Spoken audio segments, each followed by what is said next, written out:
മക്കളെ NCERT index question 5.1 okay coordination കോമ്പൗണ്ടിലെ question ആണ്.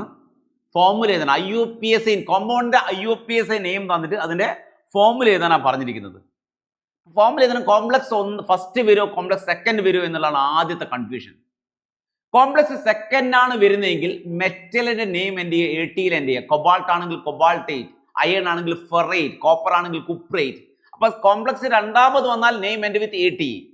അപ്പൊ ഇവിടെ മെറ്റൽ ആറ്റത്തിന്റെ നെയിം ATയിലാണോ എൻഡ് ചെയ്യുക നോക്കുക. അല്ല, ഇവിടെ കൊബാൾട്ട് എന്നാണ്. കൊബാൾട്ട് എന്നാണെന്ന് കണ്ടു കഴിഞ്ഞാൽ നിങ്ങൾ മനസ്സിലാക്കേണ്ടത് കോംപ്ലക്സ് ഫസ്റ്റ് ആണ് വരുന്നത്. അപ്പൊ കോംപ്ലക്സ് ചെയ്യുന്ന സമയത്ത് എപ്പോഴും നമ്മൾ എന്ത് ചെയ്യണം? ഒരു സ്ക്വയർ ബ്രാക്കറ്റ് ഇടണം അല്ലെ. കോംപ്ലക്സ് ചെയ്യുന്ന സമയത്ത് സ്ക്വയർ ബ്രാക്കറ്റ് ആദ്യം ഇടാം. ഓക്കെ, സ്ക്വയർ ബ്രാക്കറ്റ് ഇട്ടു. ഈ സ്ക്വയർ ബ്രാക്കറ്റിന്റെ ആദ്യം എഴുതേണ്ടത് മെറ്റൽ ആറ്റം ആണ്. ഇവിടെയുള്ള മെറ്റൽ ആറ്റം ഏതാണെന്ന് അനലൈസ് ചെയ്യുക. കൊബാൾട്ട് ആണ് metal atom. So first cobalt എഴുതി. പിന്നെ നമുക്ക് രണ്ട് ലിഗൻഡുകൾ, അമൈൻ ഉണ്ട്, അക്വ ഉണ്ട്. അമൈൻ ആണോ അക്വ ആണോ ഫസ്റ്റ് വരിക? ആൽഫബറ്റിക് ഓർഡർ അമൈൻ ആണ് വരിക. സോ എത്ര അമൈനാ? 4 അമൈൻ. NH3 4 ടൈംസ് ആ 4 amine. Tetra amine. Di aqua, 2 water ഉണ്ട്. H2O 2 times. H2O 2 times dye aqua. ഇനി ബ്രാക്കറ്റിന് പുറത്ത് എത്ര ക്ലോറിൻ ഉണ്ട് എന്നുള്ളതാണ്. ഇവിടെ +3 ആണ് വരുന്നത്. ഓക്സിഡേഷൻ നമ്പർ +3 ആണ്. ഈ +3നെ ന്യൂട്രലൈസ് ചെയ്യണമെങ്കിൽ ഇവിടെ -3 വരണം അല്ലേ? -3 വരണമെങ്കിൽ എത്ര ക്ലോറിൻ വരണം? 3 ക്ലോറിൻ വരണം. ക്ലിയർ അല്ലേ? അപ്പോൾ tetra amine di aqua cobalt 3 chloride ആയി മാറി. അടുത്ത നോക്കാം. കോംപ്ലക്സ് രണ്ടാമതാണ് വരുന്നത് മനസ്സിലായി. കാരണം name end with AT, nickelate എന്നാണ്. നിക്കലൈറ്റ്. അപ്പൊ കോംപ്ലക്സ് രണ്ടാമതായി വരുന്നതുകൊണ്ട് നമ്മൾ കോംപ്ലക്സ് രണ്ടാമത് അവിടെ എഴുതി. എന്നിട്ട് നമുക്ക് എന്ത് ചെയ്യാം? ഫസ്റ്റ് പാർട്ട് പിന്നെ എഴുതാം.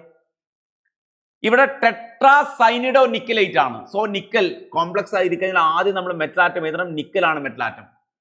ടെട്രാ സൈനിഡോ. ടെട്രാ സൈനിഡോ എന്ന് പറഞ്ഞാൽ 4 സയനൈഡ് ഉണ്ട്. സോ 4 സയനൈഡ് ഇത് CN4 ടൈംസ് ആണ്. CN4 times tetra സൈനിഡോ. ക്ലിയർ അല്ലേ? ഇനി ഇവിടെ നമ്മൾ ഫസ്റ്റ് മെറ്റൽ കോംപ്ലക്സ് രണ്ടാമതാണ്. നെയിം എൻഡ് വിത്ത് AT ആണ്. ഫസ്റ്റ് എന്ത് എഴുതണം എന്നുള്ള ഫസ്റ്റ് എന്ത് എഴുതണം? എത്ര പൊട്ടാഷ്യം എഴുതണം എന്ന് തീരുമാനിക്കണം. എത്ര പൊട്ടാഷ്യം എഴുതണം തീരുമാനിക്കുന്നത് നിക്കലൈറ്റ് 2 ആണ്. നിക്കലൈറ്റ് 2. നിക്കലൈറ്റ് 2 എന്ന് പറഞ്ഞാൽ നിക്കലൈറ്റ് ഓക്സിഡേഷൻ നമ്പർ 2 ആണ്. സോ ഇവിടെ -4 ആണ്. -4 ഉണ്ടെങ്കിൽ ഇവിടെ 2, ഇവിടെ 2 ഉണ്ട്. ഇവിടെ -4, -4ഉം 2ഉം കൂടി കിട്ടിയാൽ -2. -2നെ ന്യൂട്രലൈസ് ചെയ്യാൻ +2 വരണം. സോ 2 പൊട്ടാഷ്യം വരണം. K2. ക്ലിയർ അല്ലേ?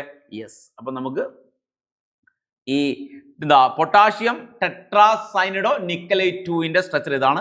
ഇതുപോലെ തന്നെ ബാക്കി 2 എക്സാമ്പിൾ നിങ്ങൾക്ക് ചെയ്യാൻ പറ്റും.